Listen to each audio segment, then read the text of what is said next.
पवित्र श्रीमद् भागवत गीता, पवित्र चारों वेद, पवित्र कुरान शरीफ, पवित्र बाइबल, पवित्र गुरु ग्रंथ साहिब, पवित्र कबीर साहिब की वाणी में छुपे हुए गूढ़ रहस्य अर्थात तत्व को जानने के लिए कृपया अवश्य सुनिए जगत गुरु तत्वदर्शी संत रामपाल जी महाराज के मंगल प्रवचन।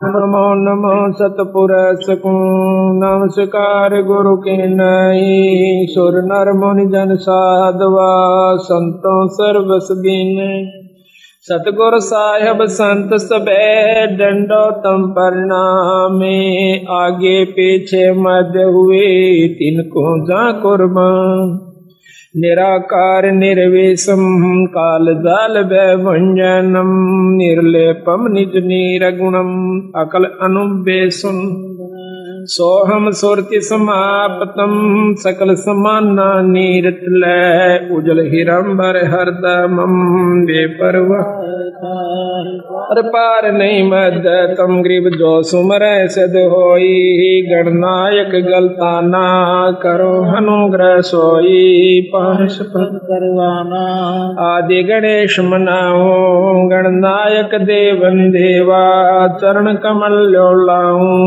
आदि अंत करो सेवा परम शक्ति संगीता मृद सिद्ध दाता सोई अविगत गुण अलितम सतपुरुष निर्मोही जगदम्बा जगदीश मंगल रूप मुरारी तन मन अर्पो शीश भक्ति मुक्ति भंडारी सुर नर मुनि जन जामे ब्रह्मा विष्णु महेशा शेष शेष मुखा पूजे गणेशा इंद्र कुबेर सरीखा वरुण धर्म राय जावे समरथ जीवन जी का मन इच्छा फल पावे देतीस कोटि दारा जावे से 88 उत्तर बहुजल पारा कटे अंकी फांसी 33 कोटि दारा जावे से 88 उत्तर बहुजल पारा कटे अंकी फांसी सत साई।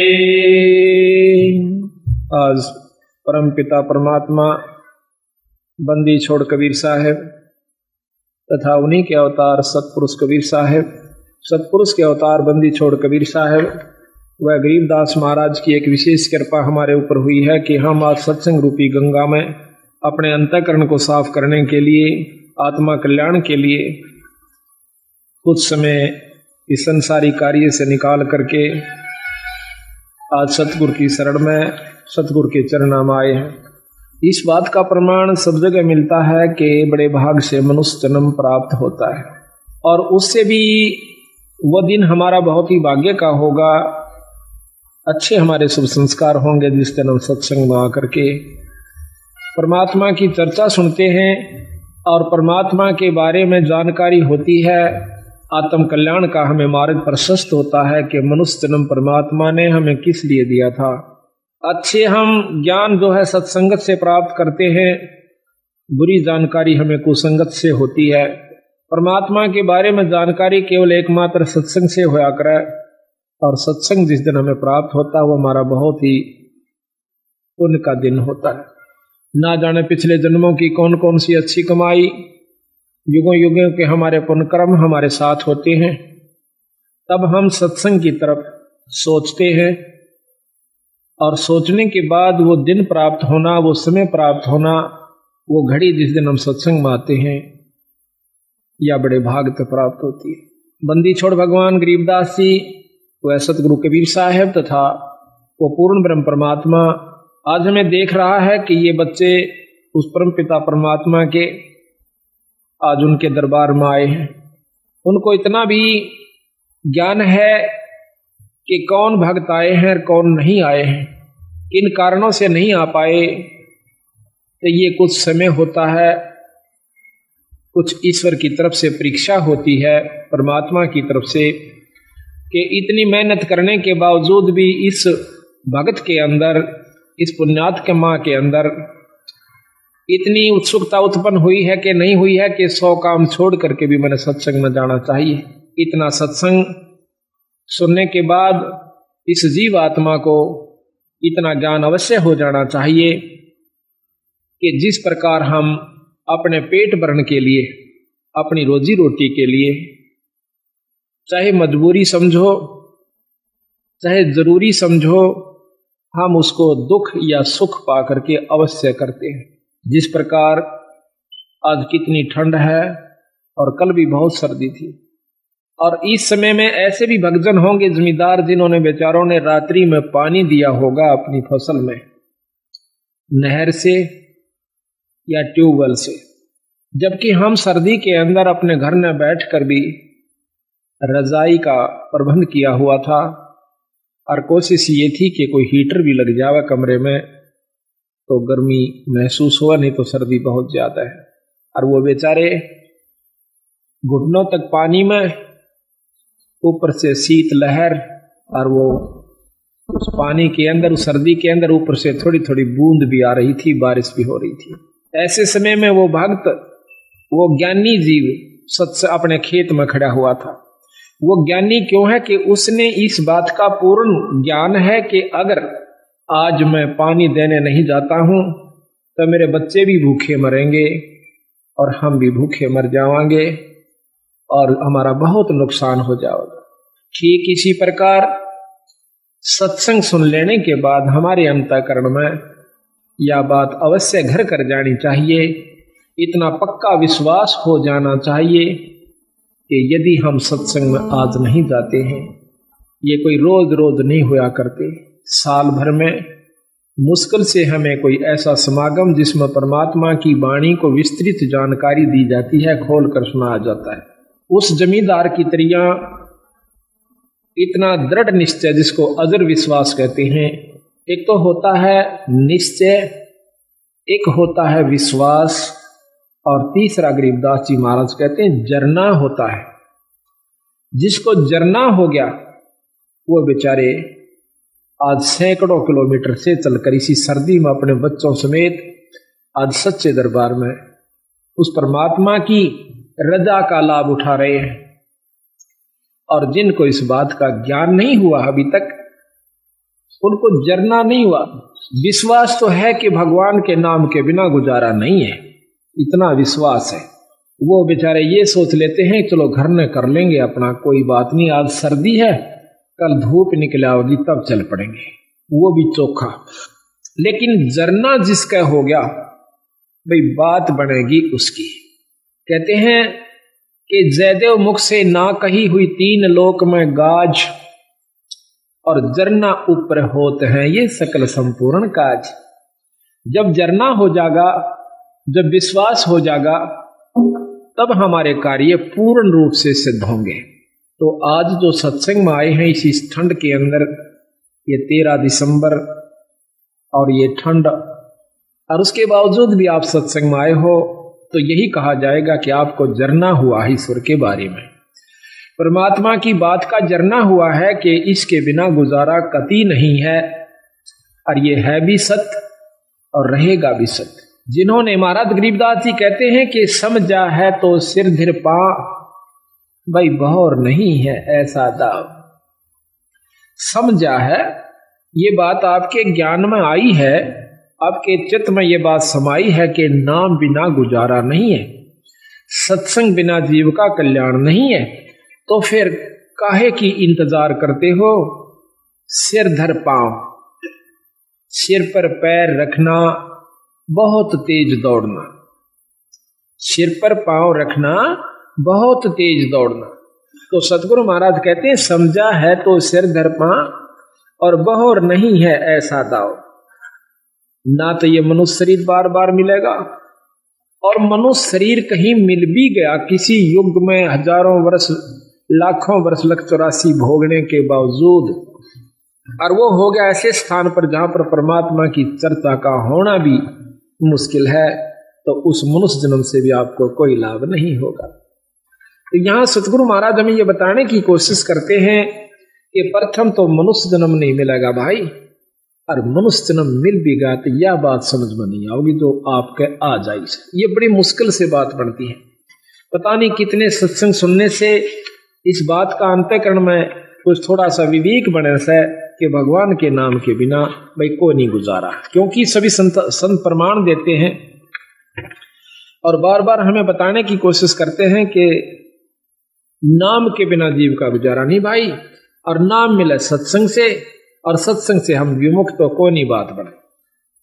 तो सत्संग में आइए और ऐसे आइए जैसे सिर धर पांव, सिर पर पांव रख के भागना, बहुत तेज दौड़ना। कबीर साहब कहते हैं कि मानुष जन्म दुर्लभ है, या देह न बारंबार, और तरवर से फल झड़ पड़ा, यू फेर ना लागे डार। एक बार एक फल या पत्ता कहिए वृक्ष से एक बार झड़ जाता है, दोबारा उस पर नहीं लगेगा। ठीक इसी प्रकार संतों ने इस मनुष्य जन्म को बताया है, एक बार आपके हाथ से छूट गया कोई फेर नहीं मिलेगा। इससे पहले पहले आप आने से बहुत कुछ लाभ उठाना है, वो आप कीजिए। तो इसकी जानकारी कहां से होती है? सत्संग से होती है। आज आपका सौभाग्य है कि आप सत्संग में आए हो। अभी आपको हम सतगुरु गरीबदास जी महाराज की वाणी का वो रहस्य आपको बताएंगे जो कि सतगुरु महाराज ने अपने सतलोक से आकर के हमें बताने की कोशिश की, लेकिन ये इतना जल्दी समझ में नहीं आता। हम किसी गांव में जाते हैं तो पहले तो हम 2 सत्संग किया करते थे, दोनों दिन 2 अखंड पाठ चलता है, लेकिन अब समय अभाव के कारण अखंड पाठ ज्यादा हो जाने की वजह से हम केवल एक सत्संग ही कर पाते हैं। हमारी मजबूरी हुई, लेकिन साथ में खुशी हुई कि जो कि हरियाणा में परमात्मा बंदी छोड़ गरीबदास जी को कोई जाने भी नहीं था, आज उनकी अमृतमयी वाणी का अखंड पाठ गांव गांव में और घर घर में हो रहा है। लेकिन समय अभाव के कारण, अधिकता हो जाने के कारण हम पूर्ण रूप से सत्संग वहां नहीं फरमा सकते। उसमें एक साधारण सी जानकारी दे सकते हैं जो कि नए भक्त को दी जाती है, लेकिन जो असली तत्व है वो इन 7 दिनों के अंदर आपके सामने आओगा। और जो इन 7 दिन के समागम को रुचि से एकाग्रचित करके और अपने मन को स्थिर करके और ध्यान से सुन लेगा, फिर उसके सामने कोई भी दिक्कत नहीं आवेगी, और ना ही वो इस माया के वहम में, माया के चक्कर में फिर उलझ पाओगा। संतों ने, बंदी छोड़ गरीबदास महाराज जी ने ऐसे ढंग से हमें बताने की कोशिश करी है कि देख भाई, कहीं आपको यह वहम ना रह जावे कि भक्ति का करना केवल उन व्यक्तियों का काम है जो कि घर छोड़ जाते हैं और जंगल में चले जाते हैं और बाल ब्रह्मचारी रहते हैं और वहां पर तप आदि करते हैं, गुफा बना लेते हैं, शरीर पर दाढ़ी बढ़ाते हैं, अंग पर राख लपेट लेते हैं, छार लपेट लेते हैं, बर्फ के अंदर खड़े हो जाते हैं, कोई सिर के ऊपर ठंडा नीर बरसाता है सर्दी के मौसम में। तो हम समझते हैं कि इतना कठिन कार्य, तौबा तौबा करते हैं कि हे भगवान, इतना कठिन कार्य कि ऐसी सर्दी में, जबकि हमने तो वैसे ही ठंड लग रही है अपनी जर्सी और रजाई के अंदर भी। और एक भक्त एक मटके के अंदर सैकड़ों छेक करवा लेता है और उसको एक तिपाई के ऊपर रख कर और उसके अंदर बहुत ठंडा जल ऊपर डलवाता रहता है मटके में, और मटके में से पानी झरने के रूप में और उस भक्त के ऊपर, उस संत के ऊपर पड़ रहा है। तो ऐसी सर्दी में जब हम उसकी इस प्रक्रिया को देखेंगे तो एकदम कलेजा हिल जाता है कि इतनी ठंड में और ये बर्फ के पानी को अपने ऊपर डाल रहा। तो उस समय ये मन तौबा कर जाता है कि भाई भक्ति मारे बस की को ना, हम नहीं कर सकते इसका। लेकिन बंदी छोड़ गरीबदास जियों ने इसको बहुत आसान किया है, इसको ऐसा मार्ग बता दिया है कि आप काम करते हुए अपने खेत में, जैसे उन्होंने उदाहरण दे के बताया, नहीं तो उस भगवान ने यहां पर आने की कोई आवश्यकता नहीं थी और ना ही उन्होंने बच्चे पैदा करने की आवश्यकता थी, क्योंकि वो पूर्ण ब्रह्म परमात्मा थी। लेकिन हमारे इस भ्रम को दूर करने के लिए कि आपके मन में क्या जमा हो चुकी, हमारे अंदर भी यही थी। हम तो एक साधारण सा अपना नाम ले लिया करते थे, आरती कर लिया करते थे, जब तक हमने पूर्ण ज्ञान नहीं हुआ था। इस उद्देश्य से कि हमारे थोड़े बहुत काम सर जाएंगे, भगवान की आरती कर लें। बाकी प्राप्ति की हमें कोई उम्मीद नहीं थी, परमात्मा प्राप्ति की। जब से बंदी छोड़ गरीबदासियों का, कबीर साहिब का ज्ञान देखा, इसको समझा, और वे साथ में ये भी पता चला कि ये गृहस्थी थे, बाल बच्चेदार थे। इन्होंने अपने बच्चों के सारी ये क्रियाक्रम किया, विवाह भी किया और साथ में उनका पालन पोषण भी किया और फिर भक्ति करके परमात्मा प्राप्ति भी की। तो जब हमारे मन में यह कुछ उत्सुकता पैदा हुई कि जब बंदी छोड़ गरीबदास जी सारे काम को करते हुए पार हुए तो हम भी हो सकते हैं। उसके बाद हमारी रुचि बढ़ी और फिर बंदी छोड़ ने लिख रखा गरीबदास जी ने कि नाम उठत नाम बैठत नाम सोवत जागबे, भाई नाम खाते नाम पीते तो नाम से ती लागबे। एक नाम से मुक्ति होगी, ना तप से मुक्ति होती है, ना केवल पाठ करते रहने से मुक्ति होती है, और ना ही किसी तप बर्फ में खड़ा हो जाने से या 4 धुना के बीच में 5 धुनों के बीच में बैठ जाने से जीव मुक्त हो सकता है। उससे कुछ और उपलब्धि होती है। तो जब हमने मेरा पता चला, इस बात का ज्ञान हुआ कि परमात्मा के पाने का तरीका भी और है, वो साधन भी और है, जिससे हम ईश्वर प्राप्ति कर सकते हैं। सिद्धि प्राप्ति नहीं करनी अपन, तब से सिद्धियां आ जाती हैं। और कोई मौन बैठ जाता है 6 महीने, साल भर, 2 साल, 4 साल, वर्ष, तो उसको भी सिद्धियां आ जाती हैं। उन सिद्धियों से छोटे मोटे चमत्कार हो जाते हैं। लेकिन बंदी छोड़ महाराज कहते हैं कि ये अष्ट सिद्धि, 9 निधि, ये भी हमें नहीं आवश्यकता। हमने केवल आवश्यकता है तो अपने आत्म कल्याण की और जन्म मरण से पीछा छुटवाउण की है। वो कैसे छूटे हमने इस बात। तो सतगुरु महाराज ने हमें बताया कि जिस प्रकार मैंने कार्य किया, जिस प्रकार मैं रहा, मेरी रहनी को देखो। भाई बच्चे भी हुए, उनको पाला पोसा, फिर उनकी शादी करी। आज गरीबदास महाराज के 70-80 के करीब उनका जो है ना घर है, वहां पर गांव में परिवार है। 8वीं 9वीं पीढ़ी सतगुरु महाराज की चल रही है गरीबदासियों की। वहां पर लगभग 300-400 उनके 500 के करीब महाराज की जनरेशन है, उनकी संतति हो चुकी है छुड़ाने के। तो उन्होंने हमें यह बताया कि भाई इस वहम में मत रहना कि भक्ति वही लोग क्या करते हैं जिन्होंने दाढ़ी बढ़ा रखी हो, सिर पर जटा बढ़ा रखी हो, या बहुत बड़े संस्कृत के ज्ञाता हो, चारों वेदों को बहुत ही लतीफेदार ढंग से सुना रहे हो।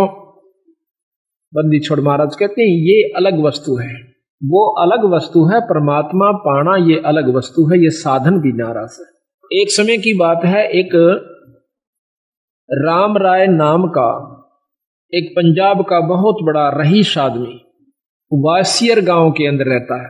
था लुधियाना के पास एक वासियर गांव है। तो वहां पर गरीबदास जियों का एक शिष्य सुबह के समय ब्रह्म मुहूर्त में, यानी सूर्य निकलने से पूर्व थोड़ा सा पहले, एक कुएं के ऊपर स्नान करके वहां पर गरीबदास महाराज का नित्य नेम कर रहा था, वाणी को उच्चारण कर रहा था बहुत ही सुरीले ढंग से।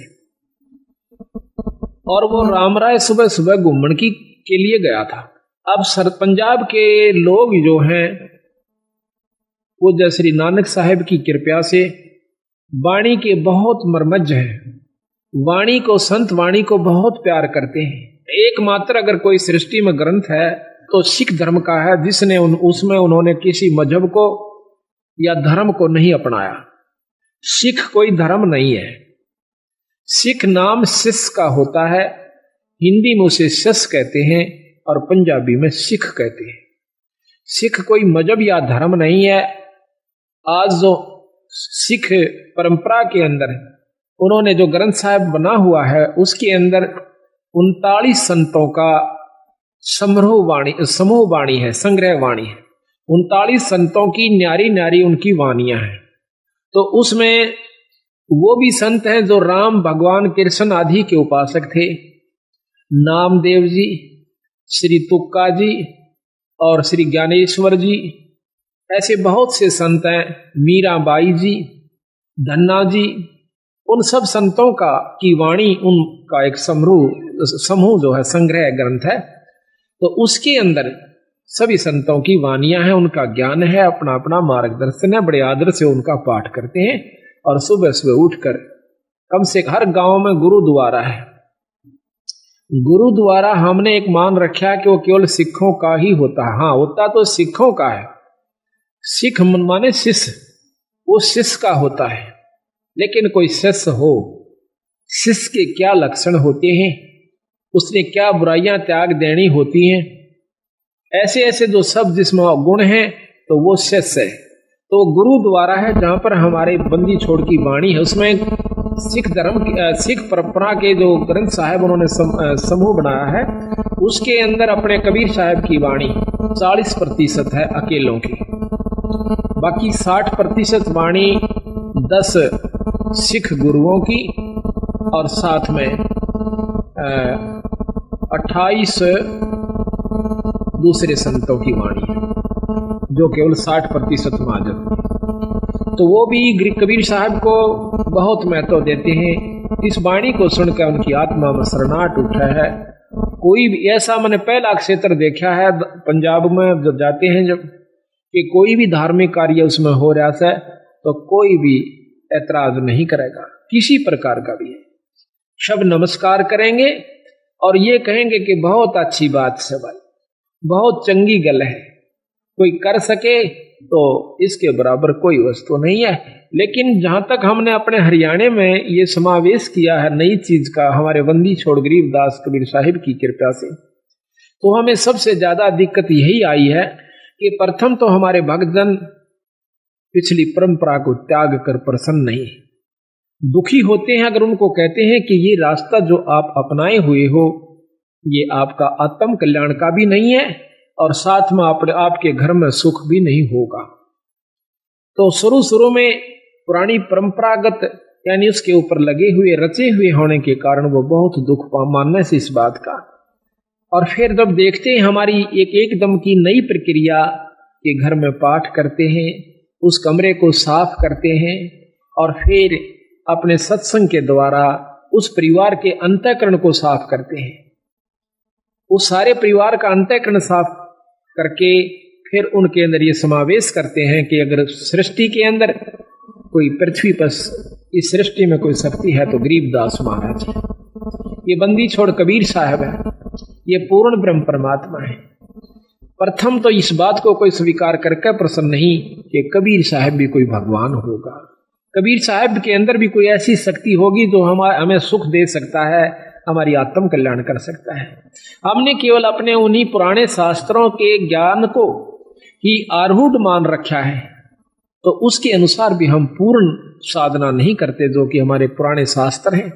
वो भी आखिर में हम कहाँ आगे देखा देखी जैसे भी अपनी साधना, कोई आठम, कोई छठ, कोई चौथ, कोई पांचम, कोई ग्यास, कोई द्वादशी, एकादशी, इन्हीं को माउस पूर्णिमा को पूज पाज करके और धाम स्थान पर किसी भी धाम पर जाकर के अपना मत्था साल भर में एक बार टेक करके अपनी आत्माओं को ये प्रसन्न मान लेते हैं, हम खुश हो जाते हैं कि हमने बहुत कुछ कर लिया। तो हम उनको बताते हैं जाकर के कि गरीबदास महाराज जियों ने ये बताया है कि ये साधना आपकी ठीक नहीं है। तो इन बातों को सुनकर जो समझदार होते हैं वो तो नजदीक लग जाते हैं, जो अनजान होते हैं वो बल्कि नाराज हो जाते हैं कि ये तो हमारी पुरानी परंपरा को खत्म करना चाहते हैं। देखो, समय अनुसार हमने बदल भी जाना चाहिए। जैसे पहले हम हाथ का गंडासा होता था, सानी काटने का यानी कुट्टी करने की जो मशीन है वो हाथ से, पहले पुराने समय बताते हैं कि एक उसको गंडासा ही कहते हैं यहाँ हरियाणा की आदि भाषा में, हरियाणा रोहतक जिले में तो फरसा भी समझो, ऐसे हाथ से पकड़ लिया करते थे। एक तरफ से उसको गहरा कहो, उसको भूस कहो, और दूसरे हाथ से नहीं, उसके हाथ के बिल्कुल साथ से ऐसे हाथ से काटा करते थे। हमने खुद देखे हमारे दादाजी काटते हुए, वो सुबह उठ जाया करते 2 बजे 3 बजे और कटाए कट शुरू में और काट कर ढूला दिया करते, फिर वो दूसरी मशीन चली जो हाथ से घुमा करके और 2 फरसे उसमें होते हैं, उसने काटने की चली।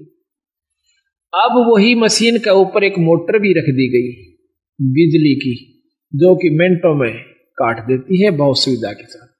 तो शुरू में जो हाथ से काटा करते थे वो बुजुर्ग, जब वो मशीन चली ऐसे हाथ से काटने वाली घुमा करके, तो वो ऐतराज किया करते थे हमारे दादाजी। यूं कहा करते कि सानी तो बने से उस हाथ के गंडाचे थे, ये तो वो मोटी मोटी काटो सो। यानी वो अपनी परंपरा को जो हाथ से कितनी मेहनत की, कितनी खूब हाथ की, वो करना आवश्यक समझते थे, उसी में रुचि बनी हुई थी। और फिर उसके बाद जब मशीन चल गई, मोटर चल पड़ी, तो आज कितनी सुविधा होगी। अब कोई कहे कि नहीं हम तो अपनी उस परंपरा ने को नहीं छोड़ा जो हाथ से काटा करते जो दा के साथ, तो वो गलत है, उनको ज्ञान नहीं है। ज्ञान होगा जब आप सत्संग को सुनोगे, सत्संग सुनने से फिर इसको करके देखोगे जैसे हमने आपको बताया है, तो फिर क्या होगा, फिर आपको घर में भी सुख महसूस होगा। एक एक परिवार के अंदर लगभग 2-2, 3-3 व्यक्ति बीड़ी और दारू पिया करते थे, 4-4 भी भाई सारे पिया करते थे। जब सतगुरु महाराज की वाणी सुनी कि कितना दुख होता है, कितना उनको कष्ट होगा जो आज हुक्का शराब आदि प्रयोग करते हैं, 184 में चले जाएंगे। एक बार सुना, दूसरी बार सुना, तीसरी बार सुनकर उन्होंने प्रण कर लिया कि आज के बाद हम बीड़ी शराब मांस तंबाकू प्रयोग नहीं करेंगे।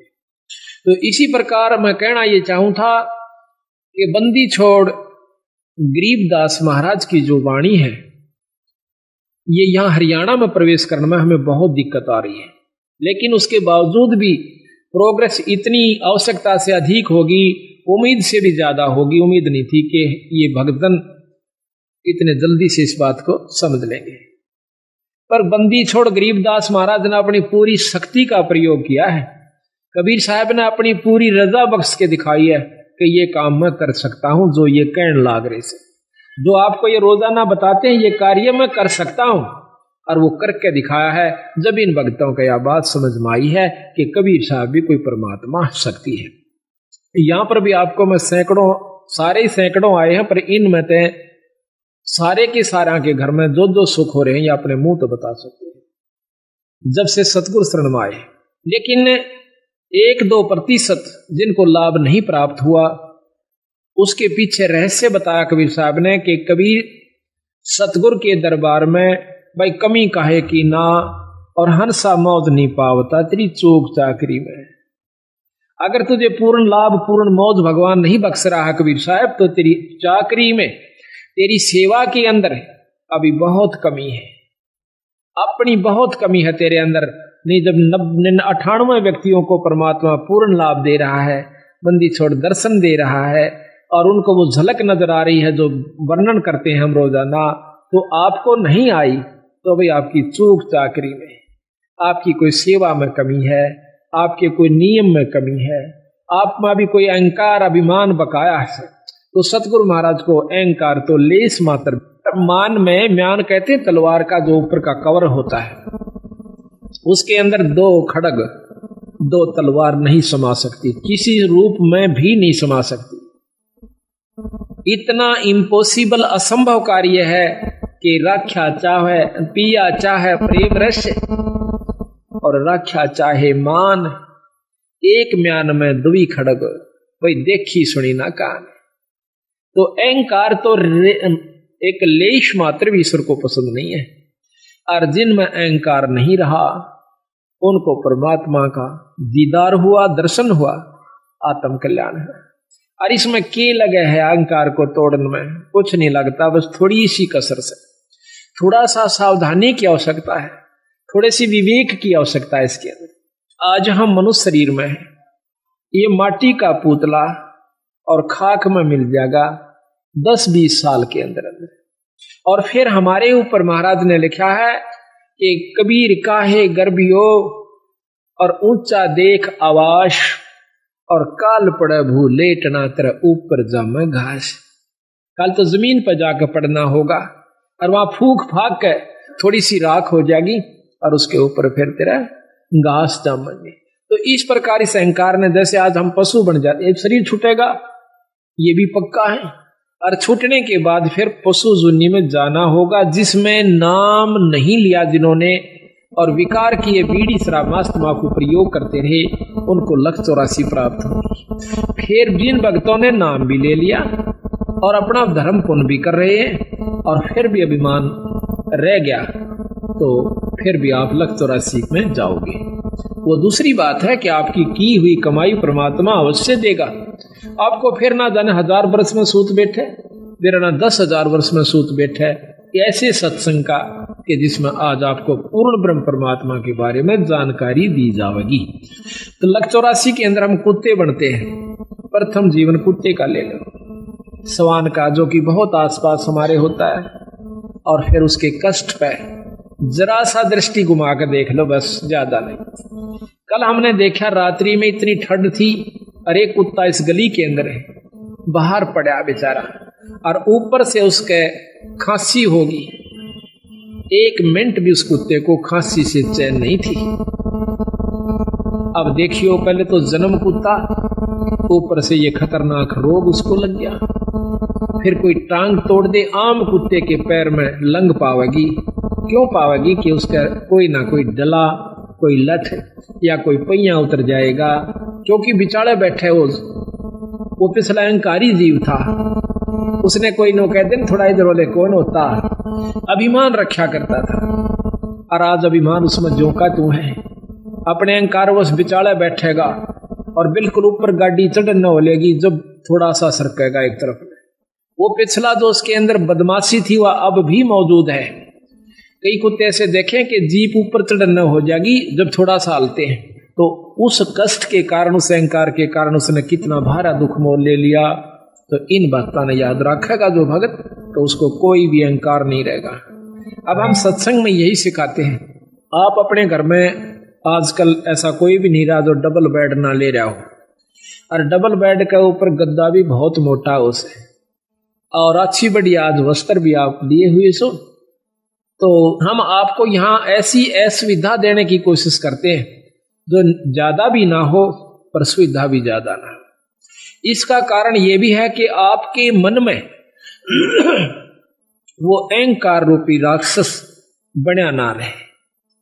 जहां स्थान मिल जाए वहीं बैठ जाए, चाहे नीचे मिलो, चाहे ऊपर मिलो, चाहे बोरी मिलो, चाहे कोई वैसे साधारण दरी मिलो, तो हम उस समय ये देखकर इस पर बैठ जाते हैं कि भगवान के दरबार में और काहे का मान। कबीर साहब इसके बारे में कहते हैं कि कबीर सत्संग में जाकर और गुरु से चावे मान, वो नर नरक में जावेंगे, युग युग बने सवान। जो सत्संग में जाकर और गुरुओं से मान की इच्छा रखता है कि हमने अच्छे स्थान पर गुरुओं ने नहीं बिठा, हम जानबूझ कर अवॉइड करते हैं उनको अच्छे स्थान पर बैठाने की, क्योंकि ये अंतःकरण हमें, क्योंकि समय समय पर ये चेक करना पड़े से कि इसमें भी वह बीमारी बकाया सैक नहीं। पहले जब नाम उपदेश दिया करते थे संत जन, जल्दी से उपदेश नहीं दिया करते, परीक्षा लिया करते थे। एक राजा ने राज त्याग दिया, संतों के कहने से, सुनने से, सत्संग को सुनते हैं। तो उसने जब राज वो नाम लेने के लिए जाता है एक सत्संग सुनकर, तो वो गुरुदेव कहते हैं कि राजन आपको नाम नहीं मिला है। काहे को महाराज, मुझ दास में ऐसी कौन सी कमी है? कहने लगी राज के अंदर आप भक्ति नहीं कर सकते, आप में मान सतावेगा, अहंकार जमा हो जाएगा और बड़े बनाए खेल को आप सर्वनाश। उसने एक बार आग्रह किया, 2 बार किया, घर चला जाता है, राज त्याग दिया। राज त्याग करके महाराज के पास आता है कि महाराज मैंने राज त्याग दिया, ये सतगुरु उपदेश दे दो महाराज, क्योंकि आत्म कल्याण का जिसको चसक पड़ जाएगी, जिसको ये दुख दिखने लगेगा, दिखाई देगा, तो वो इस काम को कर सकता है। महाराज कहते हैं गरीब तन मन धन सब अर्पिए, गरीबदास जी महाराज कहते हैं कि गरीब तन मन धन सब अर्पिए, भक्ति मुक्ति के काज और जिनके उर्म बंदगी, यु के इंद्र का राज। इस उद्देश्य को वही भक्त ले सकता है जिसके भीतर में यह बात बैठ जाएगी, अंतःकरण में जमा होगी कि ये खेल तो हमने लाखों बार खेल लिए, करोड़ों बार खेल लिए। बच्चों का पैदा करना, उनको पाल पोस कर ब्याह शादी कर जाना और फिर मर जाना, फिर कुत्ते गधे कुत्तिया बन जाना, ये खेल तो बीरा संख्यों बार खेला पाने। पर ईब जो खेल खेलना से वो खेल के दिखाओ। अब ये खेलने का समय आ गया, आप सेलेक्ट हो लिए, बंदी छोड़ के खाड़े के पहलवान सो, अरीब उस पहलवान को पहलवान वाला काम करके दिखाना चाहिए। तो वो छोड़ कर चला गया, कहने लगा सतगुरु मैंने तो राज छोड़ दिया। अरे वाह भाई वाह, छाती से लगा लिया संतों ने। महाराज मैंने उपदेश दे दो कि बेटा 1 महीने के बाद आना और पश्चिम दिशा में चले जाओ। वो चला गया। 1 महीने के बाद आता है तो रास्ते में आ रहा था, उसका पैर कीचड़ में भर जाता है और साथ से एक पशु जा रहा था, उसके छींटे लगकर उसके जो पैरों में उसने पहन रखा था कोई पजामा वगैरह या कोई वस्त्र धोती, उसका छींट लग जाती है। उसको उसने 3-4 गालियां सुना दी वो जो आ रहा था। और साथ में एक शिष्य और सतगुरुओं का आ रहा था। तो उसने देखा कि जब वो सत्संग में प्रवेश किया महाराज के आश्रम में, तो उसने वो अपने एक नलके पर या कुएं पर वो कपड़े साफ किए, थोड़े थोड़े पानी लगा करके थोड़ा थोड़ा उनको साफ किया, पहने पहने। तो गुरुदेव ने पूछा, जो और भक्त आया था वो आके कहने लगा महाराज जी ये कौन है? वो कपड़े साफ कर रहा। कहने लगा ये भाई बहुत बड़ा राजा था, इसने राज त्याग दिया परमात्मा पाने के लिए। कहने लगा जी त्याग गया कुछ नहीं बताई। क्यों भाई? कि इसके ऐसे ऐसे छींटे लगे, गालियां मंड रहा था उसको। अच्छा अरे वाह भाई, चौखा तो ना बता दिया मेरे को। वो आके लंबी डंडौत करी। ओहो आओ भगत जी, राजा जी आगे। राजा कहा जब खुश हुआ, आओ राजन बैठो। बड़ा प्रसन्न हुआ, बैठ के सतगुरु उपदेश दे दो। अग बेटा अभी तो 1 साल के बाद आना। भोजन पाया, उठ के चला गया। 1 वर्ष के बाद फिर आता है, वापस आकर के अब सतगुरु ने पूछा कि देखना कि आज वो आएगा। दिन रख दिया कि उस दिन आना और इस समय आना। ऊपर से एक भंगण को जो उनकी शिष्या थी उसको कहा कि जब ये व्यक्ति आवे इसके ऊपर कूड़ा डाल देना छत से। तो वो ठीक समय पे घंटा आध घंटा इधर उधर वो ताक में रही और ऊपर से उसने जब वो आ रहा था तो उसके ऊपर कूड़ा डाल दिया। कूड़ा डालते ही वो, हाँ जब उसने पूछा था सतगुरु मुझे नाम क्यों नहीं मिलेगा, कहने लगा भाई आपने ये कीचड़ लगा जब उसको गालियां दे दी जिसकी भैंस पशु था साथ में। ऐसा नहीं करना चाहिए, संत के अंदर ये गाली देने का स्वभाव नहीं होना चाहिए। इसने जीवित मरना होगा तो उसने ये ख्यास रखी कि भी आज के बाद मैं गाली नहीं दूंगा किसी को। तो देखा ऊपर से जब कूड़ा उसके ऊपर पड़ जाता है तो एक बार क्रोध से देखकर कहने लगा अगर मैं राजा होता, इतना कह गया बस चुप हो गया, गाली नहीं दी। अगर मैं राजा होता तो मतलब भाव ये था कि अब तेरा मैं बक्कल उतरवा देता। कह दिया चाहे ना कह दिया, भीतर ले मत आई वह बात। तो उसको उस जमादारनी को भंगण को कहा था कि बेटी जो इसका आओ भाव हो मुझे बताना। वो उससे पहले आ गई, कहने लगी महाराज ने बोला कि मैं अगर राजा होता, आ गया बैठ गया। महाराज ने आदर सत्कार किया, क्या हो राज कि महाराज मैं काबिल हो गया कि पुत्र अभी तू राजा है। अक नहीं महाराज मैं तो राज छोड़ चुका हूं। अक नहीं बेटा अभी तू राजा है। राज छोड़ दिया पर राजपना नहीं छोड़ा।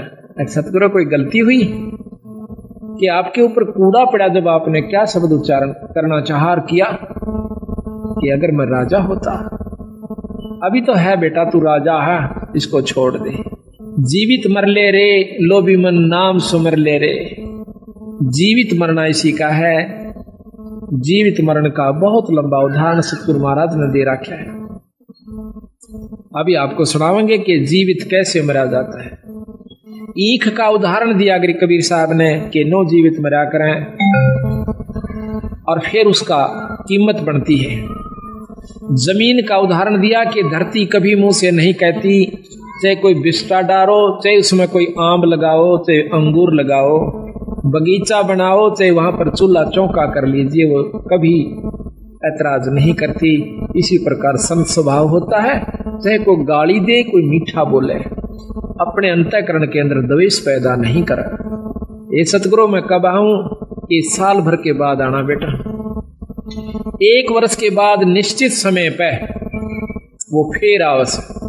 तो उस समय ऊपर से चौड़ा भर के डालना था। उस बंगड़ ने को कह दिया एक और व्यक्ति को कि ऐसे करना कि जब ये आवस के ऊपर गारा और पेशाब मिलाकर पशु का वो डाल देना। जब वो आ रहा था तो उसके ऊपर वो चौड़ा डल गया, ऐसे जैसे धोखे से। ओहो हो भाई, मैंने ख्याल से नहीं करा, माफ करना। तो वो कहता है कि कोई बात ना बहन, ये तो माटी पर माटी पड़ी से, मिट्टी पर मिट्टी डाली है, कोई खास बात नहीं है। तो जब उसने आके बताया कि महाराज ऐसे ऐसे बोला, न बोला ये अधिकारी हो गया। आते सतगुरु ने छाती से लगा लिया, बेटा अब तू उपदेश अधिकारी, इस शरीर को आपने मिट्टी समझ लिया तो ये अब आप तो अधिकारी हो चुका है भगवान के नाम लेने का। ईब तू भगवान भजन जोगा होया से, ईब नाम जगा कर। तो इसी प्रकार एक और उदाहरण दिया है, ये लंबा प्रकरण। अभी हम उसका उसी स्थान पर आते हैं कि उस राजा ने, राम राय ने, जब वो सतगुरु गरीबदास महाराज की वाणी वासियर गांव के अंदर जिला लुधियाना पंजाब में सुनी, सुबह सुबह एकदम बंदी छोड़ गरीबदास जी की वाणी के अंदर वो आकर्षण है कि ये परमात्मा की वाणी है और आत्मा जो है ये उसका अंश है, कबीर साहब का, गरीबदास जियों का। ये इसकी वाणी में इतनी आकर्षित हो। तो उसी समय सतगुरु की वाणी को सुनकर वो राम राय नाम का भगत एकदम आकर्षित हो जैसा कि भाई इतनी प्यारी वाणी। उसने चाहा कि अभी जाकर बैठ जाऊं, पर वो पहले घूम फिर के आया, आकर के महाराज के पास बैठ जाता, वो भगत जी के पास, जो कि वहां पर सतगुरु की वाणी का पाठ कर रहा था। काफी देर सुनता रहा, इतना आत्म विभोर हो गया, उसकी आंखों से पानी गिरना शुरू हो गया महाराज की वाणी को सुनने मात्र से। फिर उस राम राय ने पूछा, जब उस महात्मा ने, उस संत ने अपनी वाणी को विराम दिया, तो पूछा कि महाराज ये वाणी किस महापुरुष की है? तो वो संत कहने लगा कि मेरे पूज्य गुरुदेव की है। आपके गुरुदेव जी का क्या नाम है? कि गरीबदास महाराज, गरीबदास बंदी छोड़। कहने के बंदी छोड़ किसे कहते हैं? महाराज ने लिखा गरीबदास जी ने कि अमर करूं सतलोक पठाऊं, ताते बंदी छोड़ कहूं। अमर करूं और सतलोक पठाऊं। सतलोक सचखंड नु कहंदे, वो पूछन लग गया, कहां जी? वो सचखंड और वही सतलोक। अमर करूं सतलोक पठाऊं, ताते बंदी छोड़ कहूं। इस काल से जीव ने छुड़वाऊंगा, इस कर लिए मैं बंदी छोड़ कहलाता हूं। कबीर साहब ने गरीबदासियों के बारे में उस भक्त ने जानकारी दी। उन्होंने पूछा कि वो संत अभी शरीर में है या नहीं है? तो वो संत कहता है कि महाराज अभी शरीर में है और छुडानी गांव के अंदर है, जिला रोहतक में, तहसील बहादुरगढ़ के पास। तो उन्होंने कहा कि मुझे पूरा पता लिखवा दीजिए। ऐसे संत के दर्शन करने चाहिए, ऐसे संत के दर्शन करने चाहिए, क्योंकि जिसको ज्ञान है वो कहता है, बंदी छोड़ कबीर साहब की वाणी में आता है, कबीर साध मिलन को चालिए तजमाया अभिमानी, जो जो पग आगे धरे वो सो सो यज्ञ समानी। कबीरा दर्शन साधु का साहेब आवया दे, लेखे में वो ये घड़ी भाई बाकी के दिन बाद। फिर कहते हैं कबीर साधु दर्शन राम का, मुख पे बसे सुहागे, दर्श उन्हीं को देते हैं भाई जिनके पूर्ण भागे। कबीर साहब तो गरीबदास ने लिखा है, गरीब जिन मिलते सुख उपजे, मिट्टे कोट उपादे, भवन चतुर्दश ढूंढियो भाई वो परम स्नेही साधे। जिनकी मिलन मात्र से इतनी खुशी होती है कहते ऐसे संत को चाहे 14 भुवन में भी आप न किता मिल जाओ, वहां दर्शन करिए आइए। इस वाणी को उद्देश्य रखते हुए वो राम राय जी चल पड़ते हैं। गांव छुडानी में आए, आके छुडानी में पूछा कि गरीबदास महाराज कहाँ रहते हैं। गांव वाले कोई महाराज नहीं कहा करते बंदी छोड़ को, वो तो उस समय की बात है जो भगवान खुद आए थे। आज भी मेरे ख्याल में 90% व्यक्ति छुडानी के नहीं मानते गरीबदास जी, 90%। और उस समय तब मानता कौन होगा। तो बाहर के भक्त आए हुए थे। महाराज कहते हैं लाल तो परखे जौहरी और सबदा परखे साध, और कबीर परख ले साधु ने ताका मता आघात। तो परमात्मा को परखना कोई बच्चों का खेल नहीं है, संत को परखना। रामचंद्र जी आए, उनको एक राजा माना। कृष्ण भगवान आए, उसको एक ग्वाला माना। और उसके साथ कितनी दुष्ट आत्माओं ने आकर क्या क्या कुकर्म करने चाहे। पूतना जैसी दुष्टा ने उस छोटे से मासूम बच्चे पर भी दया नहीं आई और उसको मारने की खातिर अपनी दूधी का विसला कर चाल पड़ी।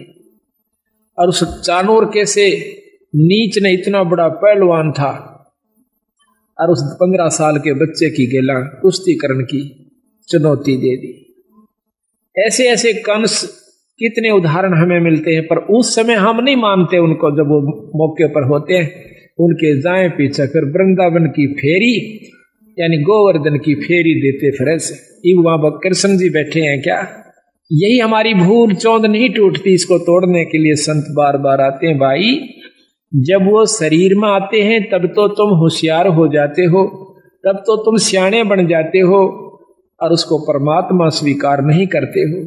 जब वो चले जाते हैं और फिर वहां उनकी मंडी बनाकर और वहां माथा टेकते फिरते हो, वहां परमात्मा नहीं है। परमात्मा के पाने की नियम है, ये इनके तरीके हैं कि उनके प्यारे हंस से संत से उपदेश लीजिए और फिर उसको उसका स्वरूप मानिए। अगर आत्म कल्याण चाहत, जो उनका नुमाइंदा संत है उनको उनका प्यारा स्वरूप समझो। महाराज कहते हैं कबीर साहब, कबीर मनु गुरु मानुष कर जानते, वह नरकइये अंध और महादुखी संसार में। फिर आ गए यम के फल। फिर साथ में कहा है कि कबीर गुरु मानुष कर जानते, करें चरना अमृत को पान, और वो नर नरक में जाएंगे युग युग बने सवान। गरीबदास जी महाराज भी कहते हैं कि मम संत मुझे जान मेरा स्वरूपम। तो उस समय तक हम इस बात को स्वीकार नहीं करते। और फिर बाद में जब वो चले जाते हैं उनकी वहां पर यादगार बनाई जाती है, फिर मंदिर का रूप धारण कर लेती है। फिर हम जाकर के वहां पर अपनी, जब वहां भी उसके बावजूद भी कुछ आपके कार्य सर जाते हैं, अगर वो हाजिर थे उस समय उनसे प्रेम आप कर जाते तो आपका सर्व कार्य सिद्ध होता। अब तो केवल वो धाम बन गया और धाम पर जाने का, मत्था टेकने का केवल एक फल है, मुक्ति फल नहीं है। हम भी जाते हैं अपने धाम छुडानी में, लेकिन वहां अगर हम बिना गुरु के जाते हैं तो हमें कोई लाभ नहीं होगा। एक साधारण सा लाभ, जैसे कोई पशु का ठीक हो जाना, जैसे आम देवी धाम पर जाते हैं, माता धाम पर जाते हैं, या अपने कोई अपना जो पितृ धाम होता है वहां जाते हैं, उनसे ज्यादा कार्य आपके छुडानी में सर सकते हैं उस धाम पर जाने मात्र से। लेकिन जन्म मरण की बीमारी आपकी मुक्ति नहीं हो सकती, क्योंकि महाराज गरीबदास जी खुद कहते हैं कि पूजें देई धाम को और शीस हिलावे जो, गरीबदास साची कह हद का फर है सो। बिना गुरु के संपर्क से कट जाने के बाद आप चाहे उस धाम में जाकर बस जाइए, आपकी मुक्ति नहीं हो सकती। और यही बीमारी हमारी खत्म नहीं होती, जिसके कारण हम चौथे युग में चक्कर काट रहे हैं, दुख पा रहे हैं। तो इसी प्रकार जब हम साध मिलन को चलते हैं उस समय तो वहां पर कोई भी उसको गरीबदास महाराज जी को परमात्मा स्वीकार नहीं किए हुए था, आज भी नहीं है। उस छुड़ानी के तो नहीं है। खुद गरीबदास महाराज की परंपरा के लोग भी आज दूसरी उपासना कर रहे हैं। कारण यह है कि उनको ज्ञान नहीं कि गरीबदास के प्रबल शक्ति थी। बाकी दूसरा गांव 90% व्यक्ति यही मान रहे हैं कि ये तो इनका दादा परदादा था, ये तो ज्यादा मानस है, थोड़े बहुत मान भी रहे हैं। वो मानते क्या है? पड़वासी वाले दिन अपने घर में खीर बना ली, रापे खा ली। ये मान हो रही से छुड़ानी के अंदर गरीबदासियों को मानने वालों की। और आज भी वो मूर्ख लोग जिन्होंने ज्ञान नहीं है, वो भी केवल न्यू कैसे कि बस धाम में माथा टेक ले, तेरा गुजारा ठीक हो जाएगा, पार हो जाएगा। और यही कारण था कि 250 वर्ष हो गए बंदी छोड़ने, 350 वर्ष हो गए, उन्होंने उन व्यक्तियों को सहयोग नहीं दिया जो कि गलत मार्गदर्शन कर रहे थे। यही कारण था कि केवल 10-5 व्यक्ति गांव में सिर्फ इतनी को छोटी मोटी मान के कुछ घर थे जो गरीबदास को, वैसे स्वाभाविक जैसे आम लोग कहते हैं हम तो व्यास को मानते हैं, कोई कहते हैं द्वास को, तो वो कहते हैं हम पूर्णमासी को और छुड़ानी में जाते हैं। बस उनको ये नहीं मालूम कि वहां क्या परम शक्ति दबिया हुआ खजाना उस पूर्ण ब्रह्म परमात्मा का है। तो जब सतगुरुओं ने रजा करी, महाराज कहते हैं सतगुर नाल वड़ियाइयां दिन जाहे दिन दे। सतगुर नाल वड़ियाइयां उस बंदी छोड़ के हाथ में बढ़ाई है, वो किसने देवस है और किससे अपना काम करवावस है? आज उनकी कृपा से आज हरियाणा में कितनी मौज कर दी बंदी छोड़ में। और अब तो ये एक विस्फोट हो चुका है बंदी छोड़ की असली वस्तु का। अब तो ये फैलता जा रहा है, इतना फैल रहा है कि ये तो यथार्थ वस्तु है। छोटे छोटे बच्चे भी इस बात को समझ चुके हैं कि ये वस्तु, ये पूर्ण परमात्मा है और इनसे पूर्ण लाभ, पूर्ण मुक्ति हो सकती है। लेकिन वहां के भक्तजन आज भी इस बात को स्वीकार नहीं करे हुए। कारण यही है कि ज्ञान नहीं हुआ, और ज्ञान देने वाला कोई जाता था तो उसकी रहनी में फर्क था, उसकी करनी में फर्क था। आप उसमें आचरण नहीं था, औरों को ग्रंथ साहब सुनाता था, तो उसकी बात का असर 1, 2, 4 बार, साल 2 साल हो सकता है। लेकिन असर उसका होता है जो खुद करे और दूसरा ने फिर करके दिखाओ। अब देखो भाई, मन ने तो इसमतिया ढूंढ के वस्तु पाई है, आप भी इसको ये लाभ उठा सकते हो। तो उसने पूछा वायस राम राय ने कि भाई गरीबदास महाराज से मिलना है। प्रथम तो वहां के व्यक्तियों ने मजाक करा, जो बोला रहा उस बौड़िए ने कैसे ना, वो बौड़िया है उस छोरी का छोरा। वो महाराज गरीबदास जी, उनके पिताजी करौथे के रहने वाले थे। वहां गरीबदासियों के छुड़ानी में मामा जी थे, यानी उनकी माँ थी छुड़ानी की, लड़की थी वहां की। तो इस करके उसको रानी का लड़का कहा करते थे, भाणजा कहा करते थे। न बोले रो बौड़िए न कैसे महाराज। अब उसने सोचा कि वैसे बंटता होगा। दूसरे जो साथ में था उसने बता दिया कि सामने चला जा भाई, और वहां गरीबू बैठा से बंदी छोड़ को इस भाषा में वो लोग बोलते थे। तो वो चला गया। वहां जाकर देखा कि महाराज गरीबदास जी घर पर नहीं थे, 5-4 भक्तजन आए हुए थे। तो उन्होंने से पूछा कि गरीबदास महाराज से मिलना चाहता हूं, मैं पंजाब से आया। तो वो कहने लगे बैठ जाओ, आओ नहाओ स्नान करो, भोजन पाओ। घर वाले कहने लगे, तो वो कहने लगा मैं महाराज जी से मिलना चाहता हूं। कि महाराज जी तो खेत में गए हैं। किस तरफ गए हैं? जंगल में। कि बैठ जाओ आ जाएंगे। कितनी देर में आओगे? अकी ये मालूम नहीं, आवत ही बाजे में, अरे ना हो तो शाम तक ना। उनकी मौज से उन्हें सोचा जब इतनी दूर से आ गया हूं तो क्यों ना 10 कदम और खेत की तरफ धर लो। इतना उतावला हो रहा था कि भगवान के दर्शन करो। साधु दर्शन राम का, ईश्वरीय दर्शन होता है संत। इतना उतावला हो कहता है कि मुझे रास्ता बताइए, मैं खेत में मिल लूंगा भगवान से। तो उन्होंने कहा कि नहीं आप यहीं रुकिए, अगर नहीं मुझे रास्ता बताइए। तो उन्होंने रास्ता बता दिया कि इस प्रकार पश्चिम में, ये दक्षिण की तरफ आप जाइए, रास्ता खेतों में जाने का। और वहां से आप रास्ते में एक रहट मिलेगा, रहट के पास एक झोपड़ी है, उसमें महाराज मिलेंगे। वो चल पड़ा। तो बंदी छोड़ रास्ते में आ रहे थे। गरीबदास महाराज की वेशभूषा के थी कि धोती और कुर्ता, जैसा आम हरियाणे की वेशभूषा है व्यक्ति पहनते हैं, उस भाव में था आ रहे थे। तो उसने राम राय ने बंदी छोड़ से पूछा कि भाई मैंने महाराज गरीबदास का स्थान बताइए। बताते ही इधर खेतों में रहते आए हुए। अब सतगुरु महाराज ने सोचा कि जय मैं इसको अभी बता देता हूं कि मैं गरीबदास हूं तो ये मेरी बात एक नहीं सुनेगा, क्योंकि इसके मन में जो संत वेशभूषा है वह कुछ और है।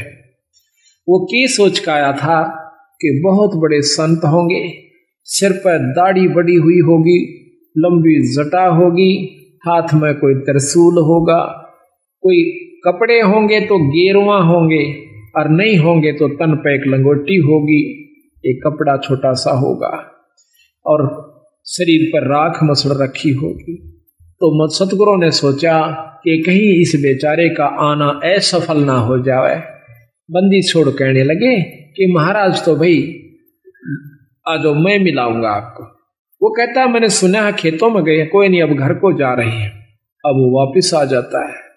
सतगुरु महाराज जब घर पर आते हैं, जो भगत जन 10-5 वहां रहते थे, कुछ तो उनके नौकर थे सतगुरुओं के खेत में काम करने वाले, क्योंकि गरीबदास महाराज 2500 बीघे के मालिक थे। उस समय वो बीघा आज के 2.5 बीघे के बराबर, 2.25 बीघे के समान होता, जो कि 1 किले से थोड़ा ही कम होता है।